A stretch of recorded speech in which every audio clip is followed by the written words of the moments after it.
Hello dear student and dear learners, आज हम अपने 60 डेज जो स्पोकन इंग्लिश कोर्स है फ्री ऑफ कॉस्ट यूट्यूब पर, उसकी आज 4th डे है। स्वागत है आपका इस क्लास में। और अगर आपने इस चैनल को सब्सक्राइब नहीं किया है तो आप सब्सक्राइब कर लीजिएगा, पूरी प्लेलिस्ट को एक्सेस कर लीजिए ताकि आप इंग्लिश की जो भी आपकी प्रॉब्लम है उसे एक्सेस कर सकें और अपनी इंग्लिश को बहुत बेहतरीन तरीके से आप ग्रो कर सकें। तो चलिए बात करते हैं today quotes. Minutes are worth more than money. जो मिनट्स हैं, जो टाइम है, वो मोर देन मनी है, उसकी जो वर्थ है। Spend them wisely. बड़ा ही सोच समझ के इसे खर्च कीजिएगा, क्योंकि मैक्सिमम लोग जो है अपने समय की वैल्यू नहीं करते हैं। तो आपको अपने समय की वैल्यू करनी है ताकि आप अपने समय की वैल्यू करके अपने आप को वैल्यूएबल बना सकें। चलिए स्टार्ट करते हैं आज की क्लास को। ऑलरेडी हम कई सारी चीज़ें कर चुके हैं और लास्ट क्लास में हमने किया था कि डेली रूटीन जो कैसे बनाते हैं आप अपना, तो वो हम डिस्कस ऑलरेडी कर चुके हैं। लेकिन यहाँ पर हम बात करने वाले हैं let's cram a few things, मतलब कुछ चीज़ें रट लो। रटना क्यों है ऐसा? क्योंकि आपको कई चीज़ों की ज़रूरत पड़ती है जब आप इंग्लिश बोलते हैं। अगर आपकी चीज़ें याद रहती हैं, रटी हुई रहती हैं, तो आप क्विकली बोल पाते हैं, कॉन्फिडेंस से बोल पाते हैं। जैसे आपको पता है, अगर आपको गुड मॉर्निंग बोलना है तो गुड मॉर्निंग में आप शर्माते नहीं हैं कि आपको गुड मॉर्निंग कैसे बोलना है, क्योंकि वो ऑटोमेटिकली एक ऐसा फ्रेजिस है जो आप यूज कर सकते हैं। या फिर थैंक यू, सॉरी, ये क्या है, नॉर्मल चीज़ें हैं जो आप आराम से बोल सकते हैं। तो सबसे पहले हमने क्या किया था, अपना डेली रूटीन। यही चीज़ें आपको अपनी क्या करनी है, आपको क्रैम्प करनी है।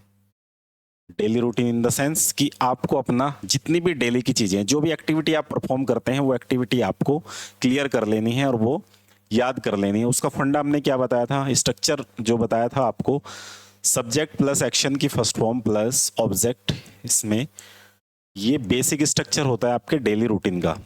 लेकिन आज हम इससे एडवांस चीज़ें सीखने वाले हैं। How to ask the question, question कैसे पूछेंगे आप, ये चीज़ हम आज डिस्कस करने वाले हैं। क्योंकि आपको क्वेश्चन पूछना आना चाहिए। जब आप कन्वर्जेशन करते हैं एक दूसरे से, तभी आपको पता चलता है कि आपको कितनी इंग्लिश आती है। उससे पहले आपको डियर करने पड़ेंगे हमारे 3 translation. You should know about the 3 translation.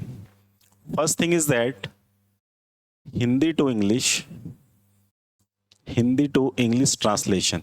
अब ये क्या होता है समझ लीजिए, क्योंकि आपकी जो नेटिव लैंग्वेज है, MTI समझिए, मदर टंग इन्फ्लुएंस जो होता है, मदर टंग इन्फ्लुएंस, MTI, जो आपकी मदर टंग है, आप उससे इन्फ्लुएंस रहते हैं, बहुत ज़्यादा आप उससे मोटिवेट रहते हैं और वही आपकी जुबान से निकलती है। तो आपको सबसे पहले टंग प्रैक्टिस करनी है। टंग प्रैक्टिस कैसी करनी है आपको, Hindi to English. If you know anything about Hindi, you should know in English and you have to convert in English.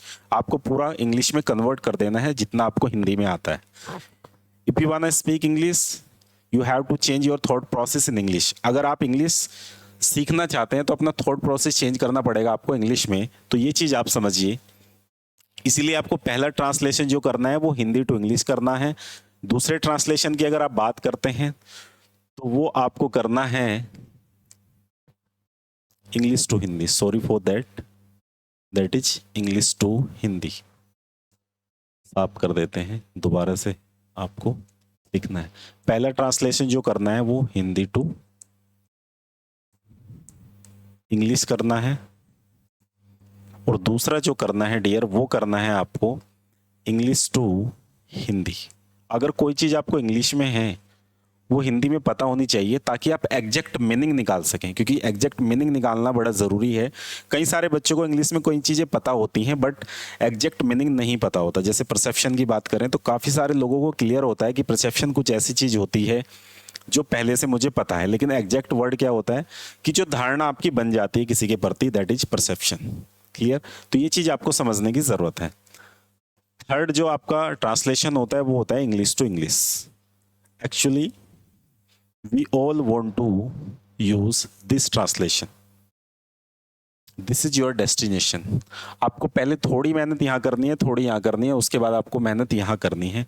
और ये स्टेज आपकी जल्दी ही कवर अप होती है जब आप शुरू कर देते हैं अपनी लर्निंग को। सो ये चीज़ आपको करनी है। अब बात करते हैं डेली रूटीन। हमने सीख लिया है। डेली रूटीन के बाद हमें देखना है कि डेली रूटीन के बाद क्वेश्चन कैसे पूछेंगे आप, उस चीज़ पर फोकस करते हैं कि क्वेश्चन कैसे पूछते हैं। How to ask the question. जान लीजिए कैसे आपको क्वेश्चन पूछने हैं। How to ask question, sorry for that.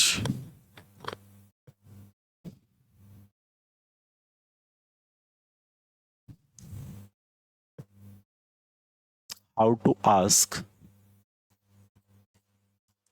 Questions, आपको सवाल कैसे पूछने हैं। There is a two method to ask the questions. First one, your WH family क्या होती है अभी बात करने वाले हैं। We are going to talk about what is WH family. और दूसरा जो है दैट इज हेल्पिंग वर्ब। ये दो चीजें हैं जिसके थ्रू आप क्वेश्चन पूछ सकते हैं। तीसरी कोई भी ऐसा स्टेप नहीं है जिसके थ्रू आपको क्वेश्चन पूछना है। तो सबसे पहले सवाल या तो WH फैमिली से होगा या फिर हेल्पिंग वर्ब से होगा। ये क्या होती है वो जानते हैं, लेकिन उससे पहले आप जान लें कि हमने जो किया है डेली रूटीन वो कैसे किया है। हमने एक स्ट्रक्चर फॉलो किया था, सब्जेक्ट प्लस एक्शन की फर्स्ट फॉर्म प्लस ऑब्जेक्ट। इसके थ्रू हमने अपना डेली रूटीन किया था। मैं इंग्लिश बोलता हूँ, आई स्पीक इंग्लिश, क्योंकि आई क्या है, सब्जेक्ट है, एक्शन क्या है, बोलना है, और क्या बोलते हैं आप, इंग्लिश बोलते हैं। मैं इंग्लिश बोलता हूँ, आई स्पीक इंग्लिश, या हम इंग्लिश बोलते हैं, वी स्पीक इंग्लिश। हम इंग्लिश सीखते हैं, वी लर्न इंग्लिश। ये सारी चीज़ें हमने कर ली हैं यहाँ पर। अब डेली रूटीन में आपने, क्योंकि सब्जेक्ट हमेशा आई रहेंगे, तो आई के साथ आपने क्या चीज़ें यूज करी हैं, कोई भी एक्शन। मैं चाय पीता हूँ, आई टेक टी, मैं सुबह जल्दी उठता हूँ, I get up early in the morning. ये चीज़ें आपने की है। जब भी आप सोचते हैं तो एक्टिविटी के बारे में सोचते हैं। मैं पढ़ता हूँ, आई स्टडी। मैं बुक पढ़ता हूँ, आई स्टडी बुक। या मैं बुक पढ़ रहा हूँ, जैसे बुक पढ़ना मतलब रीड कर रहे हैं उसे, तो आप क्या बोलेंगे, I read the book. I read the book. लेकिन आप किसी क्लास में पढ़ते हैं, उसके लिए I study in 10th class, तो आप ऐसा बोल सकते हैं। तो वो क्या है, वो है आपका डेली रूटीन। आई के बाद एक्शन आपने कुछ भी लगा लिया, जैसे आपने लर्न लगाया यहाँ पर, तो लर्न हो गया आपका। जो भी लर्न कर रहे हैं आप वो लगा लीजिए। क्या कर रहे हैं आप, इंग्लिश सीख रहे हैं, तो इंग्लिश आपने यहाँ पर दे दिया। अब लर्न की जगह कुछ और भी हो सकता है, आप दूसरा कोई भी यूज कर सकते हैं सेंटेंसेस। जैसे यहाँ पर आपने किया कि स्पीक मैंने ले लिया है, बोलना, तो सब्जेक्ट हमेशा आई रहेगा। ये बात समझ में आती है।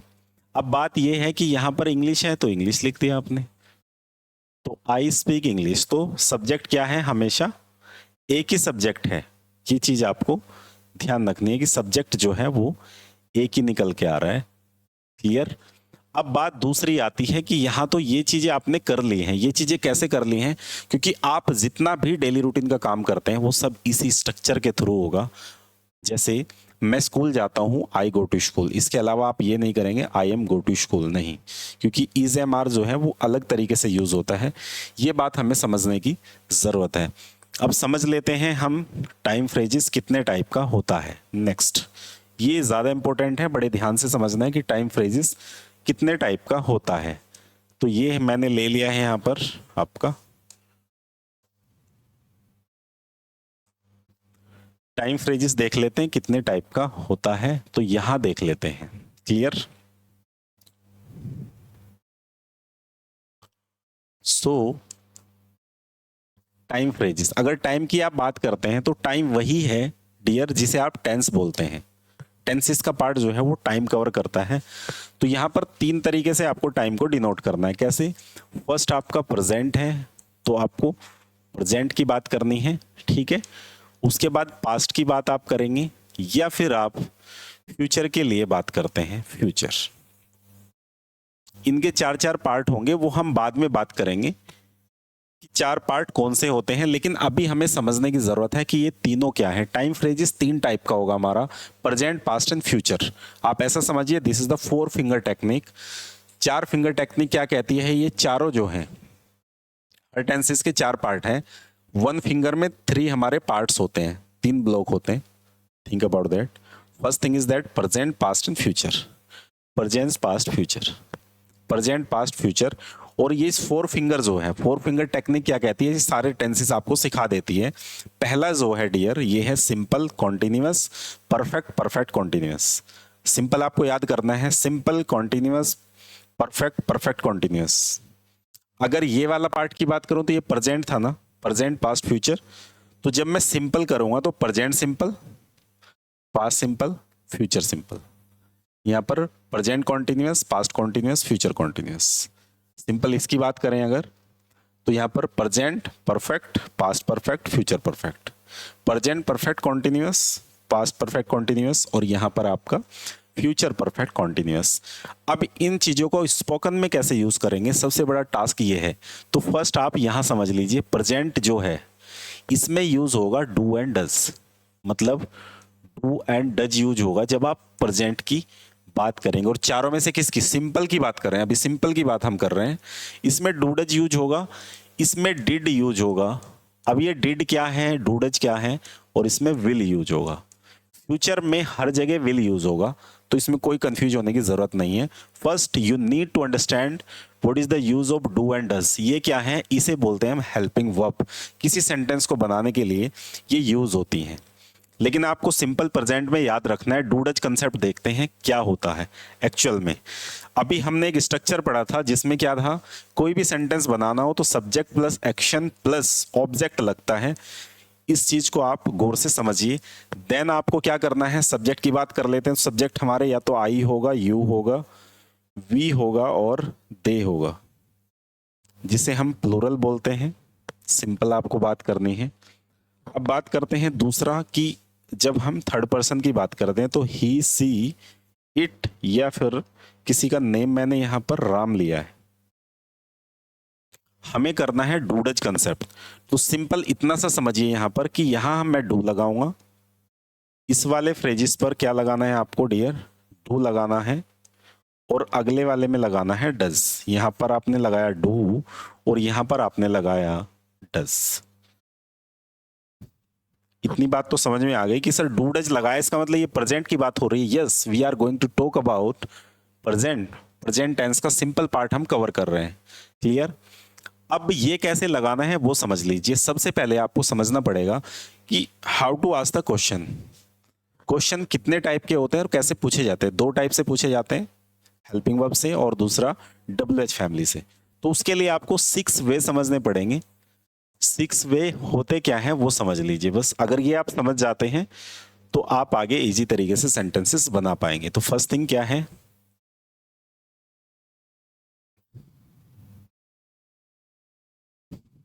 देखिए, फर्स्ट आपको पॉजिटिव की बात करनी है। जो भी पॉजिटिव होता है वो वे होता है आपका। सेकंड नेगेटिव होता है आपका।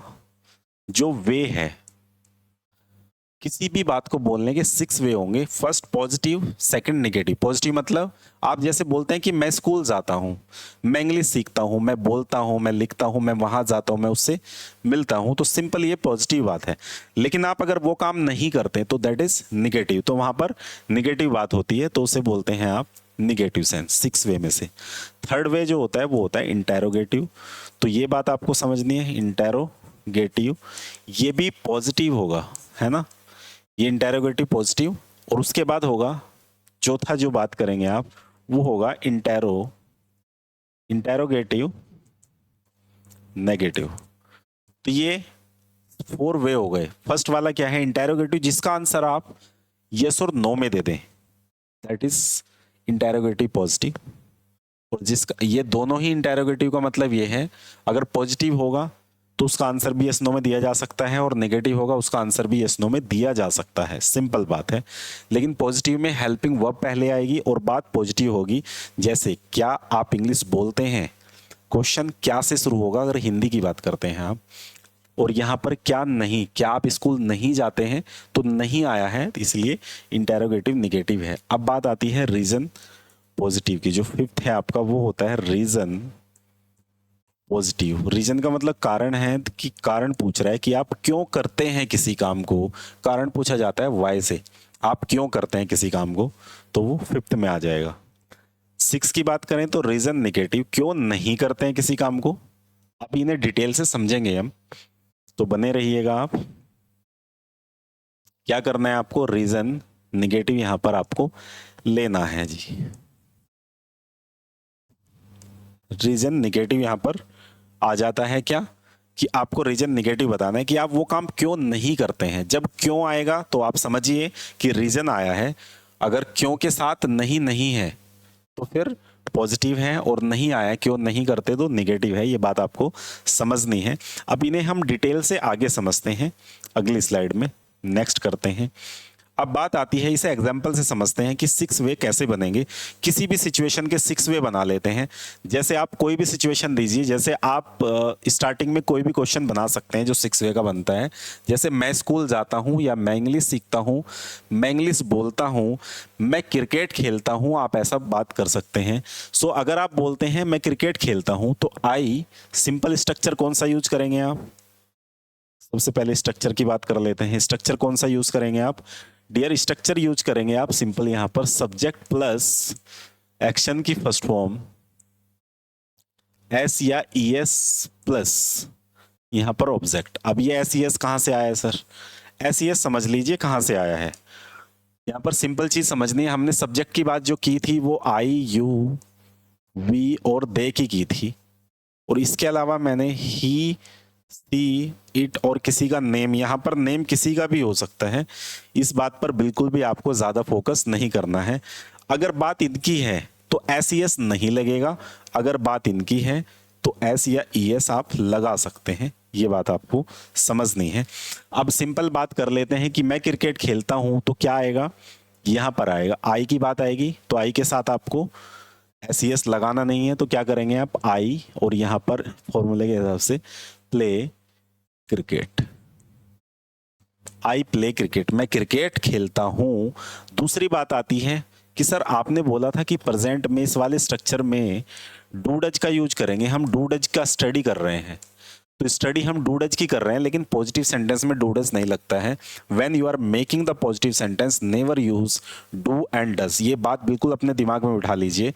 अगर आप बात कर रहे हैं डू डज की और पॉजिटिव सेंटेंस बना रहे हैं तो यूज नहीं होगा। When you are making the negative sentence, use do and does according to the subject. अब सब्जेक्ट के हिसाब से लगेगा। सब्जेक्ट के हिसाब से भी कैसे? यहां पर डियर आपको लगाना है डू, और यहां पर क्या लगाना है? डज। अगर इनमें से कोई सब्जेक्ट है डज लगाएंगे, इसमें से है डू लगाएंगे जब नेगेटिव बनाएंगे। तो अब मैं ये कहता हूं कि मैं क्रिकेट नहीं खेलता, क्या आएगा? डू आएगा कि डज आएगा? ऑब्वियसली बात है डू आएगा, क्योंकि आई की बात कर रहे हैं तो आई के साथ तो डू लगेगा। तो यहां पर आपने किया आई डू और नॉट, तो यहां पर डू नॉट लगाना है आपको। आई डू नॉट आगे का सेम आपको play cricket. I do not play cricket, और डू नॉट को आप बोलते हैं डोंट। तो आप शॉर्ट में क्या बोलेंगे? I don't play cricket. आप जो भी काम करते हैं, I don't speak English, I don't go there, I don't make a noise, मैं शोर नहीं मचाता हूं। तो ऐसे आप बात करते हैं। मैं स्कूल नहीं जाता हूं, I don't go to school.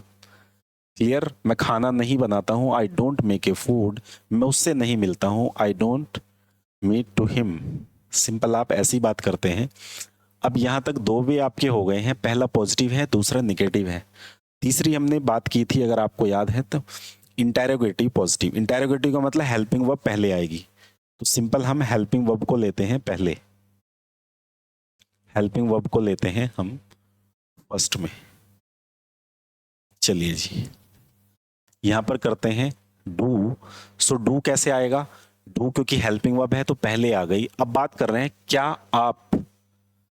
आप क्रिकेट खेलते हैं, ये बात हम कर रहे हैं। क्या आप क्रिकेट खेलते हैं, और आपकी इंग्लिश होती है यू, तो यू के साथ बनाना है डू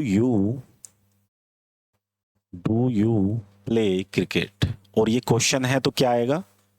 क्वेश्चन मार्क। क्या आप क्रिकेट खेलते हैं? Do you play cricket. क्या आप गाना गाते हैं? Do you sing a song.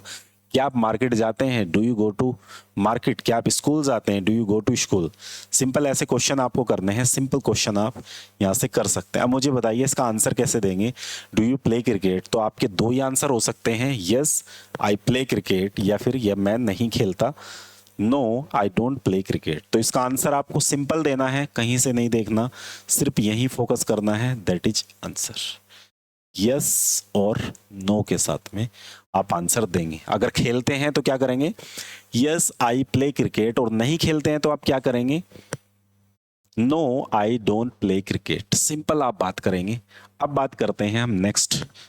जैसे आपसे कोई दोस्त आपका है, वो पूछता है निगेटिव आपसे कि आप क्रिकेट नहीं खेलते हो, गुस्से में पूछता है, आपने मना कर दिया किसी के सामने, उसे गुस्सा आया, उसने क्या बोला कि आप क्रिकेट नहीं खेलते। तो इस बात को आप कैसे बोलें? क्या आप क्रिकेट नहीं खेलते? क्या आप गाना नहीं गाते? क्या आप वहां नहीं जाते? क्या आप मार्केट नहीं जाते?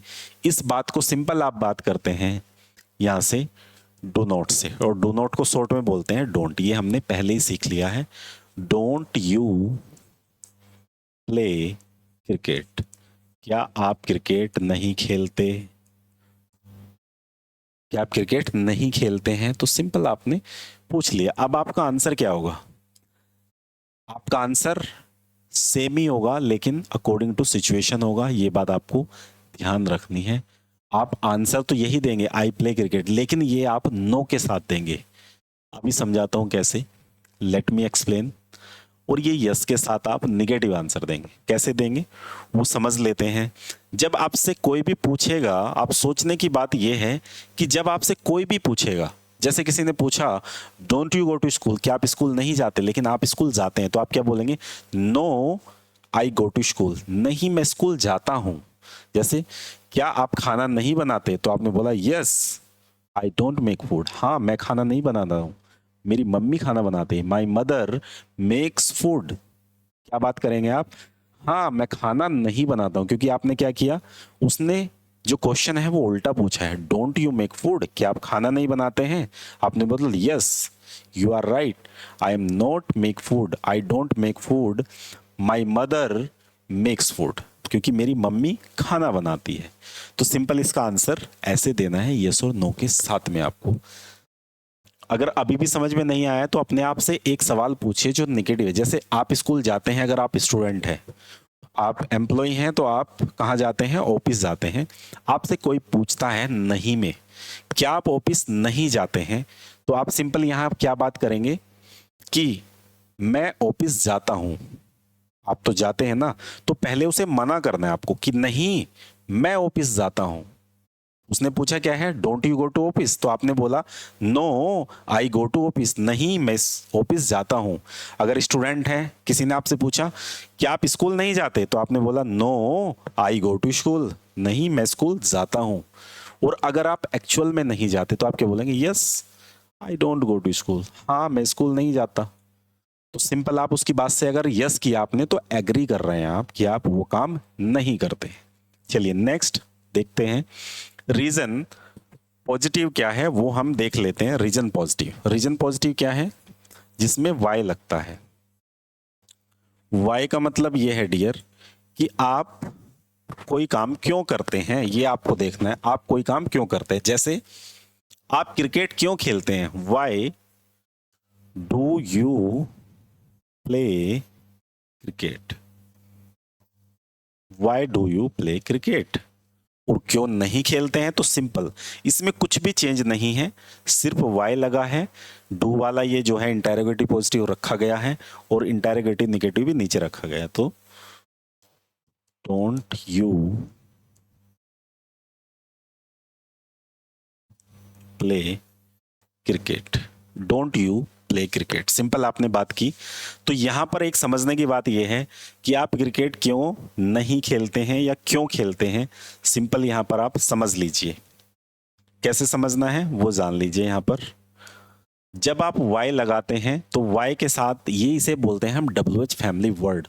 तो जिससे भी आप सवाल पूछेंगे, या तो आप ऊपर वाले दो से पूछने वाले हैं, या नीचे वाले दो जो सेंटेंसेस है उससे पूछेंगे। कैसे? या तो आप पूछेंगे कि क्या आप स्कूल जाते हैं, do you go to school. या तो आपका सवाल क्या से शुरू होगा, या फिर जो भी WH फैमिली है उस पर खत्म होगा। जैसे एग्जाम्पल लेते हैं, उन दोनों का एग्जाम्पल ये है जब डू से शुरू करते हैं। मैंने पूछा क्या आप जानते हैं, सो आपने बोला do you know, do you know. अब मैंने आपसे पूछा आप क्या जानते हैं, तो क्या मतलब अब डू यू नो नहीं आएगा। पहले मैंने पूछा क्या आप जानते हैं, दूसरा मैंने पूछा क्या आप क्या जानते हैं, मतलब मैटर की बात है, क्या जानते हैं। तो क्या मैंने, वोट मैंने होता है क्या, तो आपने क्या पूछा है? Won't do you know? What do you know? और जब बात आती है क्या क्या जानते हैं, तो आप बात करते हैं what all do you know? What all do you know? Simple आप ये बात करते हैं। तो इस बात को समझने की आपको जरूरत है कि यहां पर क्या हुआ है, डू यू नो और यहां पर है व्हाट डू यू नो। तो व्हाट एक्स्ट्रा आया है, बाकी चीजें सेम ही हैं। तो इसे आप यहां से समझिए। चलते हैं अपने लास्ट पेज पर। जब यहां बात आती है डू यू प्ले क्रिकेट, यहां पर डू यू प्ले क्रिकेट, अब यहां पर मैंने क्या किया, सिर्फ अगर मैं वाई को हटाता हूं तो सेम ही सेंटेंस है। अब वाई लगाया आपने, Y do you play cricket, आप क्रिकेट क्यों खेलते हैं।